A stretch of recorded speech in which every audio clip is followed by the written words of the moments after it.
భానుప్రకాష్ గారి కాన్స్టిట్యున్సీలో కానివ్వండి, మా తాతయ్య కాన్స్టిట్యున్సీలో కానివ్వండి, మా మంగళగిరి నియోజకవర్గంలో కూడా చేనేత సోదరులు చాలామంది ఇబ్బంది పడే విషయం వాస్తవాధ్యక్ష. అందుకే పాదయాత్రలో నేను వాళ్ళని కలిసినప్పుడు ఆనాడు మన హామీ ఇచ్చి 200 యూనిట్లు కరెంట్ ఉచితంగా ఎవరైతే వాళ్ళ ఇంట్లో మగ్గాలు ఉన్నాయో వాళ్ళకి ఉచితంగా ఇస్తామని చెప్పాము. ఆ హామీ కూడా ఈరోజు ప్రజాప్రభుత్వం నిలబెట్టుకుంటాం కూడా జరిగింది అధ్యక్ష. అధ్యక్ష ఇక్కడ ఏంటంటే అధ్యక్ష, మనము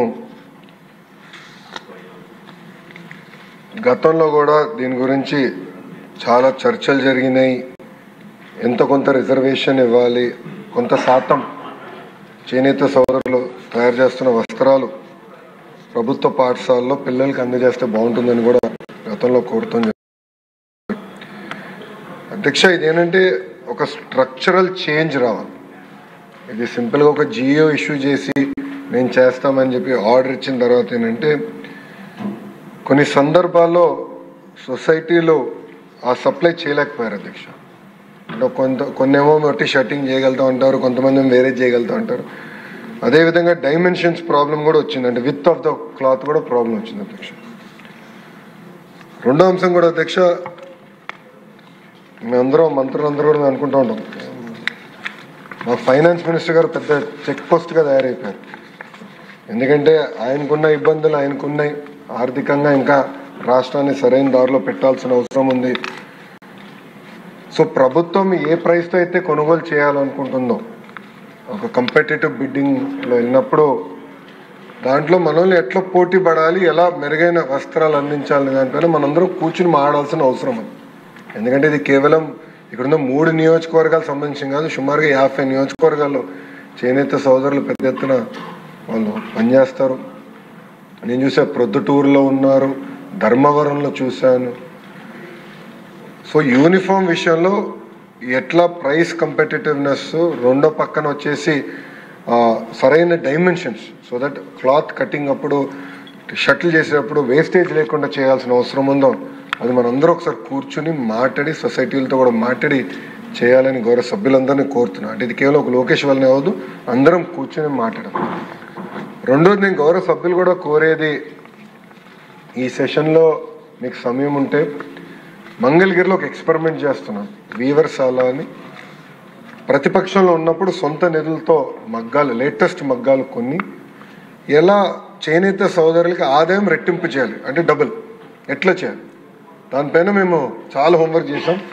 సాధించామని నేను అనట్లా, సుమారుగా 35 to 40% పెరిగింది, 100% ఇంకా పెరగలేదు. మేము కూడా ఇప్పుడు టాటా తెనేరా అలాంటి అనేక సంస్థలతో మేము పెట్టుకున్నాం, ఎట్లా చేయాలి, కలర్స్ ఎట్లా అప్గ్రేడ్ చేయాలి, డిజైన్స్ ఎట్లా అప్గ్రేడ్ చేయాలి, దానిపైన చాలా డిస్కస్ చేస్తున్నాం. ఈరోజు నిమ్మల రామానాయుడు గారి ఇంట్లో కూడా పెళ్ళుంది. మా మంగళగిరి వస్త్రమే గౌరవ ముఖ్యమంత్రి గారు కుటుంబం తరపున పాపకు కూడా ఇవ్వబోతున్నారు. ఇదేంటంటే నేను ఎక్కడికి వెళ్ళినా మంగళగిరి షాలే వేస్తున్నాను.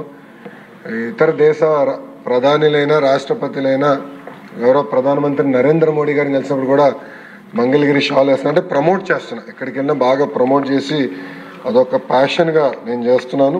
సో గౌరవ సభ్యులు కూడా నేను రిక్వెస్ట్ చేసి మీకు సమయం ఉన్నప్పుడు దయచేసి అది విజిట్ చేయండి. ఎందుకంటే మనందరం డిస్కస్ చేయాలి, మోడల్ ఎవాల్వ్ అవ్వాలి.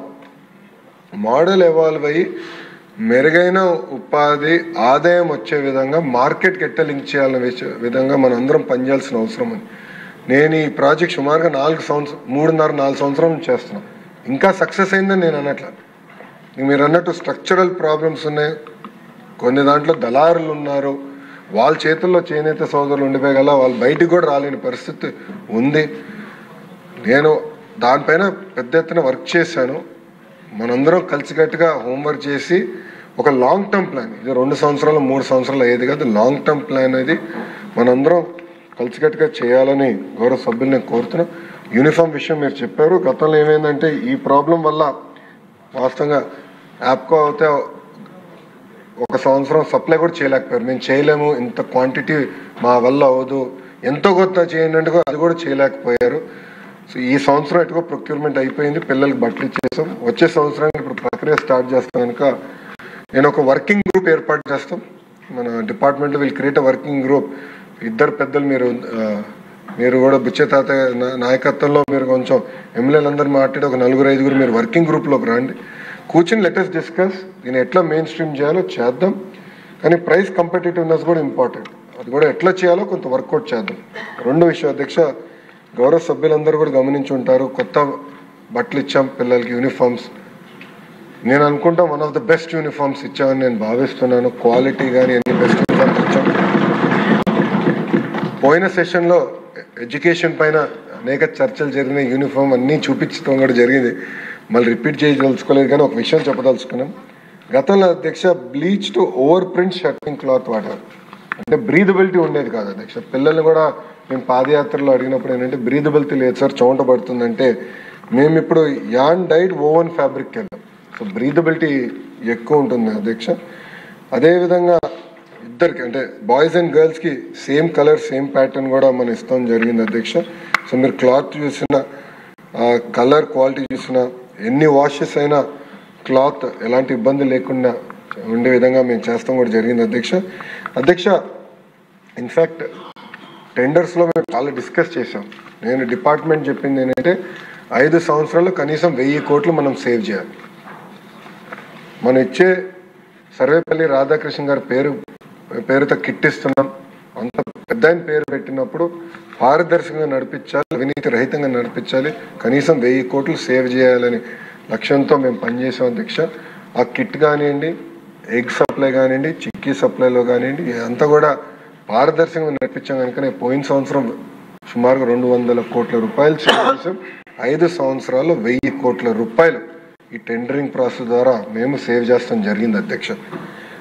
మీరు ఒకసారి గమనిస్తే గత ప్రభుత్వం ఇచ్చిన bleached over print shirting cloth ఏ ప్రైస్కి అయితే వాళ్ళు కొన్నారు, సుమారుగా ఒక్కొక్క యూనిట్ కాస్ట్ 1061 రూపాయలు అవుతే బెటర్ ఫ్యాబ్రిక్ క్వాలిటీ ఇచ్చి 1080 రూపీస్లో వీఆర్ మేనేజ్డ్ అధ్యక్ష. అదే ఫ్యాబ్రిక్ గతంలో ఇచ్చే ఫ్యాబ్రికే మన ప్రజాప్రభుత్వం ఇచ్చుంటే సుమారుగా 22 కోట్ల రూపాయలు సేవ్ చేసేవాళ్ళం. కానీ పిల్లలకి మంచి ఫ్యాబ్రిక్ ఇవ్వాలి, మంచి క్వాలిటీ ఉండాలి, వాళ్ళు చదువుకునే సమయంలో చౌంట్లు బాగా పడితే వాళ్ళు ఇబ్బంది పడతారు, బ్రీదబిలిటీ ఉండాలి, డ్యూరబిలిటీ కూడా ఉండాలి ఫ్యాబ్రిక్ అని నిర్ణయం తీసుకునే అధ్యక్ష. అందుకే మెరుగైన క్లాత్ కూడా పిల్లలకి అందజేసామని గౌరవ సభ్యులు తెలుపుకుంటూ, ఇక్కడ బుచ్చే తాత అన్నాను, బుచ్చే అంకుల్ అంటే బాగుంటుంది. తాతే అధ్యక్ష, తాత లాంటి వారు, ఎందుకంటే అన్నగారితో పనిచేసిన వారు, అపారమైన గౌరవం నాకు ఉంది ఆయన పైన. మేము ఎప్పుడు కలిసినా బుచ్చే తాతే అంటాను, అందుకే క్షమించాలి, ఇక్కడ బుచ్చే తాత అనేసాను. కానీ బుచ్చే తాత గారు మీరు ఓకే అంటే ఒక కమిటీ, ఒక ఇన్ఫార్మల్ వర్కింగ్ గ్రూప్ వేసుకుందాం, ఒక 4-5 ఎమ్మెల్యేలు ఆ వర్కింగ్ గ్రూప్లోకి వస్తే ఎలా మెయిన్ స్ట్రీమ్ చేద్దాం దానిపైన. చేనేతమైన అధ్యక్ష, చేనేత సోదరులది ఇది ప్రత్యేకంగా ప్రభుత్వానికి ఎట్లా ఇంటిగ్రేట్ చేయాలి, వస్త్రాలు అంటే రాబోయే సంవత్సరం ఏమైనా ఎలా చేస్తే బాగుంటుంది దానిపైన మీరు కూడా ఇన్పుట్ ఇస్తే బాగుంటుందని నేను మిమ్మల్ని కోరుతున్నాను.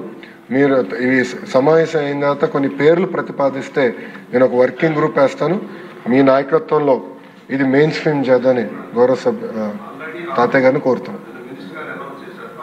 సబ్సిడీ మీద ఇస్తామని కేంద్ర పథకాలు కూడా ఉన్నాయి, వాటిని కూడా ఇన్కార్పొరేట్ చేసి వాళ్ళు ఎలా సర్వైవ్ చేయగలం, సస్టైన్ చేయగలం అనే దాని మీద అంటే 2 విషయాలు. ఒకటి వచ్చేసి మీరు అన్నట్టు వృత్తిని కాపాడాలి, వృత్తిని ప్రోత్సహించాలి, అది ఒకటి. రెండోది చేనేత సోదరులు తయారు చేస్తున్న వస్త్రాలని మెయిన్ స్ట్రీమ్ చేయాలి, అంటే ప్రభుత్వంలోకి సప్లై కరెక్ట్గా వచ్చేదే చేయాలి. 2 ఇష్యూస్ నేను అనుకునేది అధ్యక్ష. నేను కోరేది ఏంటంటే ఫస్ట్ ఇష్యూ మెయిన్ స్ట్రీమింగ్ చేద్దాం, అంటే గవర్నమెంట్ సప్లై పర్ఫెక్ట్ చేసి పేమెంట్ సైకిల్ పర్ఫెక్ట్గా చేద్దాం, అది ఒకటి.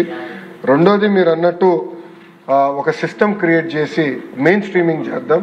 ఆ కమిటీలో సవిత గారిని కూడా నేను రిక్వెస్ట్ చేస్తాను, మీ సమావేశం అయిన తర్వాత మేడం గారిని కూడా కమిటీలో భాగస్వామ్యం చేసి అందరం కూర్చుని డిస్కస్ చేస్తే శాశ్వతమైన పరిష్కారం చూపించాలి, వాళ్ళకి భవిష్యత్తు ఒక మంచి భవిష్యత్తు చూపించాలని బుచ్చే తాత గారు కోరుకుంటూ, అధ్యక్ష మీ అనుమతితో ఒక చిన్న విషయం అధ్యక్ష. కమిటీలో కాళహస్తి ఎమ్మెల్యే గారు కూడా ఉంటా ఉంటున్నారు.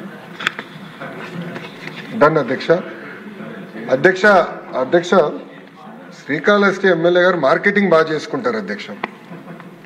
ఎందుకు చెప్తున్నానంటే మన మహిళలందరికీ చేనేత వస్త్రాలు పెట్టారు అధ్యక్ష. బ్రహ్మణికి కూడా అదే విధంగా చేనేత వస్త్రం గిఫ్ట్ చేశారు. అది బ్రహ్మణి కూడా బ్రహ్మోత్సవాలకు ఒకసారి వెళ్ళినప్పుడు అదే చీర వేసుకుంటే పెద్ద ఎత్తున వాళ్ళ దగ్గర సేల్స్ పెరిగినాయి, మా మంగళగిరిలో కూడా సేల్స్ పెరిగినాయి అధ్యక్ష. అంటే అధ్యక్ష ఇది ఎందుకు చెప్తున్నానంటే అందరిపైన బాధ్యత ఉంది అధ్యక్ష. ఇది ఏంటంటే కేవలం ఒక్కరితో అయ్యేది కాదు, అందరూ ఒక ప్యాషన్గా కమిట్మెంట్గా తీసుకుని ఏదో ఒక సందర్భాల్లో ఈ వస్త్రాలు వాడతాము, మార్కెట్ చేస్తే అప్పుడు ఓవర్ పీరియడ్ ఆఫ్ టైం ఇది సస్టైన్ చేసేదానికి అవకాశం ఉంటుంది అధ్యక్ష. డెఫినెట్లీ సుధీర్ రెడ్డి గారిని కూడా కమిటీలో బుచ్చే తాత గారు ఒప్పుకుంటే, ఎందుకంటే ఇప్పుడు ఆయన కమిటీ చేరని నేను నిర్ణయించాను కనుక తాతయ్య ఒప్పుకుంటే మీ పేరు మిమ్మల్ని కూడా కమిటీలో భాగస్వామ్యం చేస్తామని. ఒకసారి మైక్ తీసుకోండి, నాకు వినపట్ల మైక్ తీసుకోండి. మంగళగిరి, కాళహస్తి, వెంకటగిరి ఇలాంటి అనేక చేనేత కార్యక్రమాలు ఫర్ ఎగ్జాంపుల్ కలంకారీ మా దగ్గర ఫేమస్ అధ్యక్ష. నేనేమంటానంటే ఎవ్రీథింగ్ అండర్ వన్ రూఫ్. ఎక్కడన్నా ఒక ప్లేస్ సెట్ చేసుకొని ప్రాపర్గా ఆ ఛానలైజ్ చేసుకొని కానీ అన్నీ కానీ మనం చేసుకోగలిగితే ఒక రూఫ్ అండర్ వన్ రూఫ్ కానీ పెట్టుకెళ్తే వాళ్ళకి ప్రోత్సాహం ఇస్తే ఓవరాల్ మంత్రి గారు అదే చెప్పారు, ఓవరాల్ గా బాగుంటుందని చెప్పింది. నేను కూడా సుధీర్ గారిని కోరేది ఏంటంటే ఒకసారి మన వ్యూవర్సాలో మీరు కూడా చూడండి, మనం కూడా ఎట్లా అప్గ్రేడ్ చేయాలి, ఎలా ప్రమోట్ చేయాలి. ఇప్పుడు గౌరవ ప్రధానమంత్రి నరేంద్ర మోడీ గారు కూడా ఆయన స్పీచ్లో స్వదేశీ గురించి చాలా బాగా మాట్లాడారు అధ్యక్ష. ప్రధానమంత్రి గారు కూడా చాలా ప్యాషన్గా లేదు లోకల్ మనం ప్రమోట్ చేయాలన్నప్పుడు ఆటోమేటిక్గా హ్యాండ్లూమ్స్ కీలకమైన పాత్ర వహిస్తుంది. అది గౌరవ ప్రధానమంత్రి గారు కూడా చాలా సీరియస్గా తీసుకుంటున్నారు అధ్యక్ష. సో అది నేను పర్సనల్గా తీసుకుందాం. We will drive it to logical conclusion and deliver అన్నట్టు అధ్యక్ష. రెండో విషయం అధ్యక్ష, మీ అనుమతితో అధ్యక్ష, ప్రజాప్రభుత్వం అధికారంలోకి వచ్చిన తర్వాత గౌరవ ముఖ్యమంత్రి గారు చేసిన తొలి సంతకం మెగా డిఎస్సి అధ్యక్ష. 5 సంవత్సరాలు ఎక్కడ గత ప్రభుత్వం ఒక్క డిఎస్సి కూడా ఏర్పాటు చేయలేదు అధ్యక్ష. సో సుమారుగా 16,000 మంది ఉపాధ్యాయులతో మెగా డిఎస్సి మన ప్రభుత్వం ఏర్పాటు చేసిన అధ్యక్ష. ఇక్కడున్న గౌరవ సభ్యులందరి సహకారంతో 2025లో నోటిఫికేషన్ చేశాం, ఎగ్జామ్స్ నిర్వహించాం, సర్టిఫికేట్ వెరిఫికేషన్ చేశాం. రేపు ఉపాధ్యాయులందరికీ లెటర్స్, అపాయింట్మెంట్ లెటర్స్ మనం అందజేయబోతున్నాం అధ్యక్ష. ఇది చాలా గర్వకారణం. కూటమి ప్రభుత్వాన్ని తొలి విజయం ఇది. ఎందుకంటున్నానంటే ఎప్పుడు డిఎస్సి నోటిఫికేషన్ ఇస్తే స్టే వచ్చేది, ఇలాంటి ఇబ్బంది పెట్టేవారు అధ్యక్ష. ఇప్పటికీ సుమారు వైకాపా నాయకులు 100 కేసులు వేశారు అధ్యక్ష. దీన్ని 100 కేసెస్ వేశారు డిఎస్సి పైన. 80% డిఎస్సి ఆపాలి, జరగకూడదు అపాయింట్మెంట్ అని వాళ్ళు కేసులు వేశారు అధ్యక్ష. కానీ నోటిఫికేషన్ పకడ్బందీగా ఇచ్చాం కనుకనే ఎక్కడ ఒక్క స్టే కూడా రాలేదు. చాలా పారదర్శకంగా నడిపిస్తున్నాం అధ్యక్ష. నేను రేపు గౌరవ ముఖ్యమంత్రి, ఉప ముఖ్యమంత్రి గారి నాయకత్వంలో పెద్ద ఈవెంట్ ఒకటి నిర్వహిస్తాం. సుమారుగా 16,000 మంది ఉపాధ్యాయులు వాళ్ళ కుటుంబం నుంచి ఒకరు, అంటే 32,000 మందితో సచివాలయం పక్కనే అధ్యక్ష మెగా డిఎస్సి ఈ ఆఫర్ లెటర్స్ అనేది మేము అందజేస్తాం జరుగుతుంది అధ్యక్ష. అందరికీ వాళ్ళ మీ టేబుల్ పైన ప్రత్యేకంగా ఆహ్వానం కూడా మీకు పెట్టాం అధ్యక్ష. దాంట్లో కూడా మీకు ఈ ఒక్కొక్క జిల్లాకు ఒక జోన్ ఏర్పాటు చేస్తాం. సో గౌరవ ఎమ్మెల్యేలని, ఎంపీలని కూడా నేను కోరింది ఏంటంటే ఆ జోన్లో అందరు కూర్చుంటే, ఎందుకంటే వాళ్ళు వచ్చి రేపు మీ దగ్గరనే పనిచేస్తారు, మీ పాఠశాలలోనే ఉంటారు కనుక ఒక అనుబంధం ఏర్పడాలనే ఆలోచనతోనే ఇది ఏర్పాటు చేసాం. వెన్యూ ప్లాన్ మ్యాప్ కూడా ఏర్పాటు చేసాం, సో దట్ మీకు సులభంగా ఉంటుంది. దయచేసి ఈ కార్యక్రమాల్లో గౌరవ ఎమ్మెల్యేలందరూ పాల్గొనాలని సభాముఖంగా కోరుకుంటున్నాం. అంతేకాకుండా అధ్యక్ష, అందరం కార్లు వేసుకుని వెళ్తే మళ్ళీ పార్కింగ్ ఇబ్బంది ఉంటుంది కనుక ఇక్కడ మేము బస్సులు ఏర్పాటు చేసాం. ఎమ్మెల్యేలందరూ కూడా నీట్గా బస్సులు ఏర్పాటు చేసాం. విప్ గారికి, చీఫ్ విప్ గారికి, విప్లందరూ కూడా మేము ఆ విషయం తెలియజేస్తాం జరిగింది అధ్యక్ష. సో దయచేసి ఆ బస్సుల మార్గం ద్వారా అక్కడికి వస్తే ప్రశాంతంగా అన్ని ఏర్పాట్లు మేము చేస్తాం. ఈ కార్యక్రమం జయప్రదం చేయవలసిందిగా ఈ సభాముఖంగా నేను గౌరవ సభ్యులందరినీ కోరుకుంటూ, కొంతమంది సభ్యులు అంటే ప్రతిపక్ష పార్టీకి చెందిన గౌరవ సభ్యులు ఈ సభలో లేరు అధ్యక్ష, బట్ వాళ్ళకు కూడా జిఏడి ద్వారా, పులివెందుల ఎమ్మెల్యే గారు కూడా జిఏడి ద్వారా ఆహ్వానం పంపిస్తాం జరిగింది అధ్యక్ష. ఈ మీ ద్వారా వాళ్ళని ఆ కార్యక్రమంలో పాల్గొనాలని ఈ సభాముఖంగా వాళ్ళని కూడా నేను కోరుతున్నాను అధ్యక్ష. థ్యాంక్ యూ అధ్యక్ష. జై ఈ డిఎస్సి విషయంలో లోకేష్ గారిని నేను కూడా అభినందిస్తున్నా. ఎందుకంటే ప్రతిపక్ష పార్టీ వాళ్ళు కూడా అభినందించారు. ప్రతిపక్ష పార్టీ వాళ్ళు కూడా ఎక్కడ చిన్న ఆ సెలక్షన్ ప్రాసెస్లో అప్రిసియేషనే తప్ప కామెంట్ చేయాలన్నా కామెంట్ చేయలేని విధంగా జరిగిందని చెప్పి నాకు వేరే వాళ్ళు కూడా చెప్పాలి అంటే వైరి వర్గం వారు కూడా అంటే పొలిటికల్గా వైరి వర్గం వాళ్ళు కూడా అభినందించారు. దీనికి ప్రత్యేక ధన్యవాదాలు. Thank you. క్వశ్చన్ నెంబర్ 984 మంత్రి నారాయణ గారు. అధ్యక్ష, మొదటి ప్రశ్నకు సమాధానం. సిఆర్డీఏ వాళ్ళు 21 పనులు